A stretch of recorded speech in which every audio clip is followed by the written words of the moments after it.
Welcome back, guys, to Mike, Marriage, and Media. My name's Money. Yeah, you know what? After you say that so many times, you want to mix it up a little bit, right?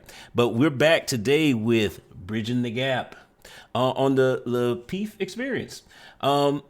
Today's title is Single Motherhood in America. So this should be interesting. We're looking for high level conversations where we actually peel back the layer so that we can start to break down what's really going on in the gender war, which is dumb. Okay, because the reality is we need each other, so we gotta do a better job of starting to understand each other, so we're not doing this all day, right? So let's go ahead and get it started, and let's see what we got. Across races, all if you live in America, there is an expectation that you become your own man. They give a little bit Expectation. more leeway to their daughters, but you got to go out and make it. And that's across races. I mean, maybe white parents send their kids out faster than black parents or Latinos. I don't know, but I think it's an American thing where it's from generally what I've read.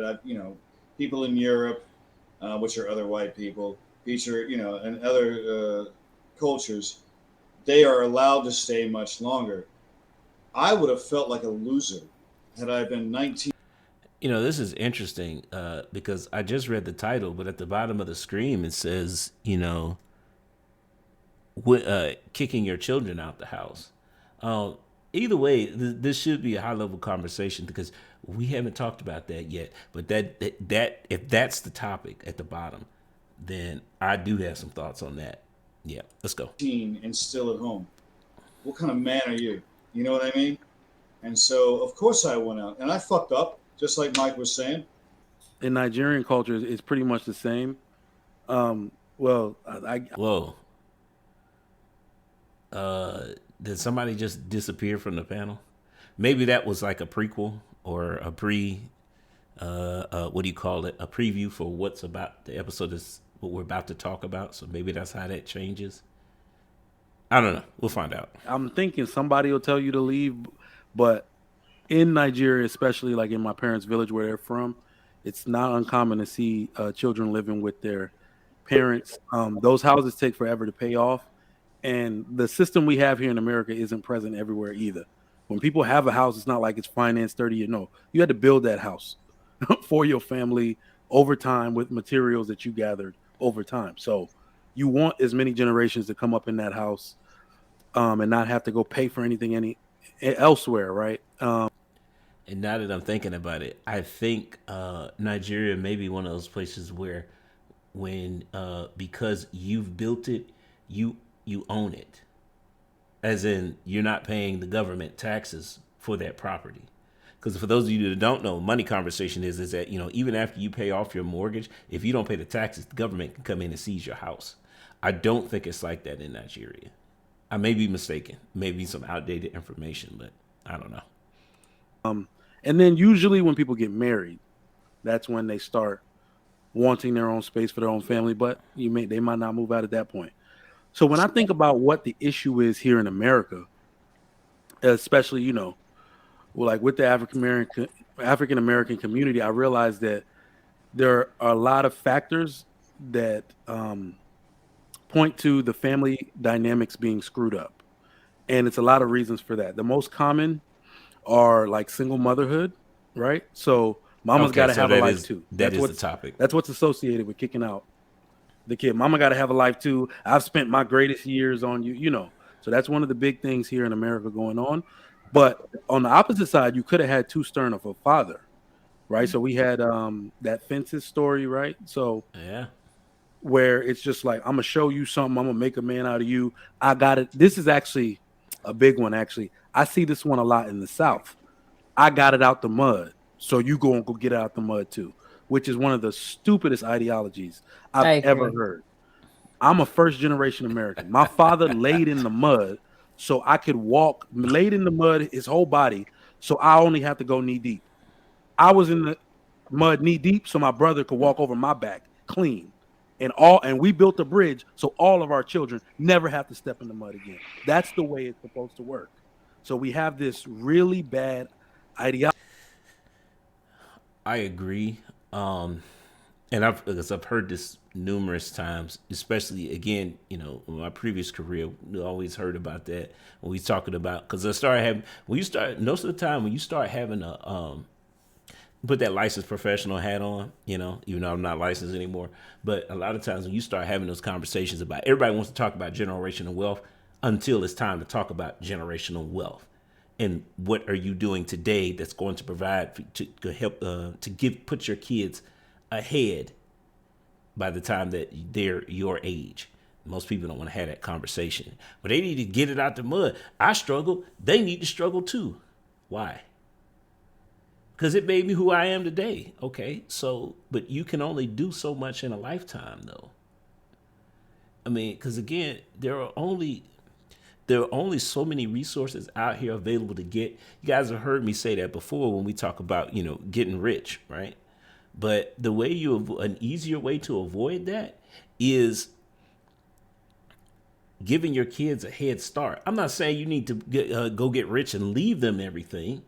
What I am saying is that you need to make sure that they have the tools. They have more tools than you had. Yeah, giving them everything is going to make them appreciate nothing. But that's not to say that, the balance in that is giving them enough with temperance so that they can learn to use the tools to get further along than you did. So a lot of times we miss that part of the conversation is, well, I got it out the mud. They need to do it too. Or, you get the opposite end with the trust fund kids. We just leave them too much and they haven't earned it. So I'm a big proponent of, yes, we're going to create generational wealth. I'm gonna step in the puddle so you don't have to use this example. But you're still going to get dirty and so that you can learn what it's like to be at this level. You're going to have things a little bit better than I did, but it's not going to be all the way better, so that we gradually step it along with each generation. Each generation is doing better than the last, because the other part of that is that our children are going to have a new set of problems to deal with when we've stepped it up, the generational wealth up a notch. That's going to come with new problems that we're not exactly equipped to handle if we've just given them the keys to the kingdom, because they're going to see a different set of problems. Now, if we stair-stepped it, then we can still offer a little bit of guidance.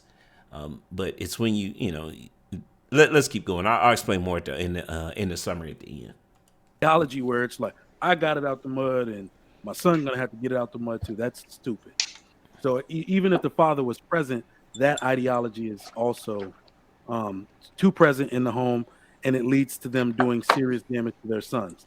But then we have another thing at play here too. We have some parents, some black parents, that don't really seek to kick their kids out at all. The kids are too focused on that personal freedom that I was talking about. You don't want to be under the micro, and this goes across all races in America and ethnic groups.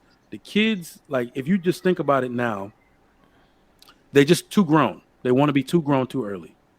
Right? All you're thinking about is your little boyfriend, your little girlfriend. I want my own apartment so we can walk around naked. They're way too grown. Yeah, they are way too grown. So, I'm actually telling my story. Right? I went to college, and then my dad was like, "So you're moving back in the house?" And I was like, "No." I was like, "Do you know the debauchery I've been doing for these next 4 years? You know how Look at Raul. you know how many hotel rooms I'm gonna have to get a week for the frequency in which I have this behavior." So I was like, no, I'm getting my own apartment. That was like literally one of the worst decisions I could have ever made. Saw a lot of that I growing should have up. saved money. I should have did all that. It was very hard to, get my life started because I was spending too much. Right. So, changing careers, like, this is not for me, and all that type of stuff. So yeah, I think those are the three things that play. You got the single motherhood, you got the super stern father, and then you have kids wanting to be too grown. And that's why we have this particular issue with family dynamics here in America. High level It's conversation. also a societal thing across races. If you live in America, there is an expectation that you become your own man. They give a little bit more leeway to their daughters, but you got to go out and make it. And that's across races. I mean, maybe white parents send their kids out faster than black parents or Latinos. I don't know, but I think it's an American thing where it's from generally what I've read. People in Europe, which are other white people, feature and other cultures, they are allowed to stay much longer.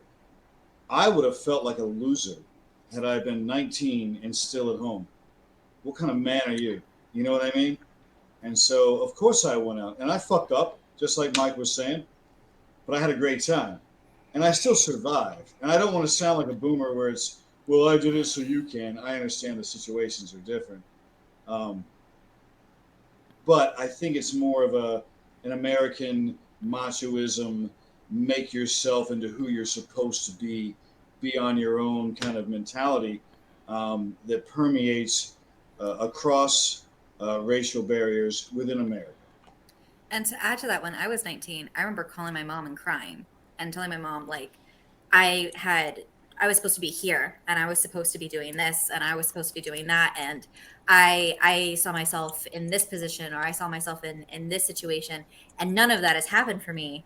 And, I had a mom who's like, calm down, you are 19. But you do feel like a loser. You do feel like I should have left. But one of my favorite illustrations I've ever heard was people try to be like, okay, you graduated kindergarten, you did high school together, you did this, you did that together. So it should all be the same. It should all be unified. But we're not unified. We're not like pages of a book you flip. We're popcorn. Some popcorn pops early, some popcorn pops later. But at the end of the day, it's still popcorn and it's all still delicious. We just pop at different times, but there's nothing wrong with that. So I wanted to say I that don't agree with that. while I'm thinking, the problem is not kicking, their kids out or allowing them to stay. Both could be wrong if you don't teach them the right thing. Because I've seen on the other side that you allow them to stay and they don't do anything with their life because they get too comfortable. Yeah. And I've seen that, That's why that the popcorn- other side where you kick them out. That's why that popcorn analogy doesn't work, because sometimes you have failure to launch. That's the syndrome. It basically means they stay at home and they stay there forever. They stay in the psychological terms here. But in other words, they don't progress. Their mentality stays the same as if they're still in high school. They never grow up, basically. But you didn't teach them anything. Like my brother, for example, he's 25, 26, and he owns his house already. So, but he was staying in the house. He was working. He was studying. He graduated. He's an engineer, and he bought his house. But he was someone that was preaching something and practicing what he's preaching. Is my father. So if my dad was irresponsible with his financial situation, of course my brother would have seen this and he would just probably be doing anything. Okay. I'm gonna go ahead and say this one because this clip is pretty much done. JR, if you watching this, that wasn't the greatest title, because like this was more about generational wealth, which I'm actually appreciative of because we brought up some high level conversations, especially from Trigger Mike. So let's get into it, right? I agree with Sugar Mike in that the idea of generational wealth, we don't really talk about, like I said before, everybody wants to talk about it until it's time to talk about it. And you have to get a detailed plan, which most people are not qualified to actually come up with. This is why you need to sit down with a licensed professional, right?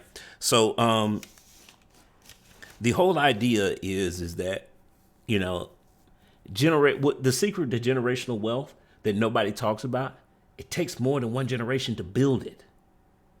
And that for the most part, your purpose is to set the foundation, or to just to lay the foundation for the next generation to build upon it. Because again, if you're trying to build generational wealth in one generation, the only thing you're really trying to do is just get rich. And the chances of that happening in one lifetime are slim to none. There's a reason why they call it the top 10% earners. That's because 90% of people fail to do it. Now, I don't know about you, but something that has a 90% failure rate, no, that's why I said before about stair-stepping it with each generation, right? Now, of course, you're going to experience setbacks because nothing is perfect. Well, and I'm talking about across generations, right? One generation, like my daughters made they may take 2 steps backwards where I took 1 step forward. But the idea is that we've instilled, my wife and I have instilled a solid foundation into each of them, so that when they do have setbacks, it's nothing that can't be rebuilt. Right? Now, as opposed, what they're talking about now is the age of moving out. Here's the thing. Men and women are different. We already know that, right? Okay. So my daughters will always have a place to stay. I'm not going to force them to move out. I'm not. Because they are under my protection until they meet their husband. Now, if they want to go out there and do that, then that's up to them. I don't recommend it, because while you're staying under my roof, you can save a lot more money. There was a time when during arranged marriages, and I'm not saying that I would set my daughters up for an arranged marriage, but the idea is that the father of the bride's family, would pay for certain things, because that meant for that man to take on that responsibility. Right? So if my daughters want to get married, what I'm saying is that, okay, why are you living here and you're not married? Save up your money. Because number one, that's how you can get a paid for a car. Number two, that's how you can get a down payment for a house. But see, a lot of times we don't think about that, especially with our young minds when we're in that situation, is that, you know what, if I just stay at home, number one, if I go to a college that's local and I stay at home, I'm already saving money. Number two, why are we in such a rush to move out? Because like he said, walk around the apartment naked and it's sexy time. Stay disciplined. Because again, there's a lot that you can learn from that. And the other thing is that, for men, I would say, this is going to be controversial too. Stay at home as long as you can, but you need to have a plan for moving out, and you need to have a career path. And this is why I say I put the earnest on the guys that you're supposed to have a financial game plan to set up, and the woman is supposed to come in and add to that. By the way, that financial game plan should be your plan for legacy. Should be your plan to generate generational wealth. And the biggest misconception that we have is that you have to be rich in order to do that, and that's just not the case. There are more. We talked about this in a previous video about now you put this up here so I know to put it right there. High value men, and they're still broke, because you meet the salary qualifications, making $10,000 a month, but if you're still living paycheck to paycheck, what's the point? A whole lot of stress. That's what comes with that. So my thing is that you need to have, for whatever your career choice is, I'm not going to begrudge you for picking something, as long as you're not accruing debt to go get it. Don't have a problem with what you do for a living, but you do need to be able to sustain your own lifestyle, right? Number one. Number two, you need to be able to, with said career, you need to be able to save for retirement. So my thing is that if you need a couple months or years after college in order to set things up in place, I don't have a problem with that, but you damn sure better have a plan in advance that has an exit date. Don't be staying at home and then you just working your job. Too many times I've seen guys, man, they staying at home and all they doing is working in a warehouse. Today it'd be the equivalent of Amazon, but back in the day, because I'm 40. When I was in my early 20s, I saw a lot of that. Or guys that's all they doing. They're just working at the warehouse or working at the airport, and they got no plan for life. Or the other side is that saw a lot of this too, because they hinted at it in the show. Guys will move in with their girlfriend, and then next thing you know, it's a baby coming. There ain't no marriage or nothing. He wouldn't even got engaged to that girl. The only reason there's a baby coming because they moved in together, and that was like free act, and that was a woman putting a sign on her neck that says free access to my body whenever you want it, and that whether we using protection or not, and using the majority of the time, that's when somebody turn up pregnant. See, as a guy, you got to avoid those things and know what's coming. If my advice to young men, if you're fresh getting out of college, you need a plan for where you're going to work. Well, if you're going to college, you need a plan as to what you're going to study there. If you don't know, then save your money and go get a job. Figure out what you want to do, then figure out where you need to go to school to do it, and then figure out how to pay for it. because you shouldn't be. Student loans are dumb, so avoid that altogether. Figure out what you want to do. Now, if that plan should be detailed to the point where you're living at home, you have an exit date, because that makes all the difference in the world, and it needs to be realistic. Again, you sit down with a licensed professional, like a financial coach. And guys, I know I say that a lot. If y'all want, mention in the comments, I can actually recommend some people who will have these type of discussions with you free of charge. Or better yet, why don't we get some of them as guests on the panel? We can get them as guests on the channel, because I still have contacts in that industry. They don't mind having those conversations, as long as, because, we're still good. We're still in good terms. So leave a comment if you want to see that happen, because a lot of times this is what messes up in our community is too many of our men do not have a plan. And then we're too ashamed to ask people for help in that department. Because again, it's like they said on the panel, you're supposed to be a man. What type of man are you? You still living at home at 20 years old, even though if you going to college full time, that don't leave much time for a job. So how you going to support yourself and go to school? It's like things that nobody talks about, right? So look, guys, great conversation, even though the title was a little bit misleading. It works for me, because this is great conversation, and we need to get the word out on these topics. So I'm going to say goes to the next time. 600 subscribers, that's what we need. I'm out of here. Peace.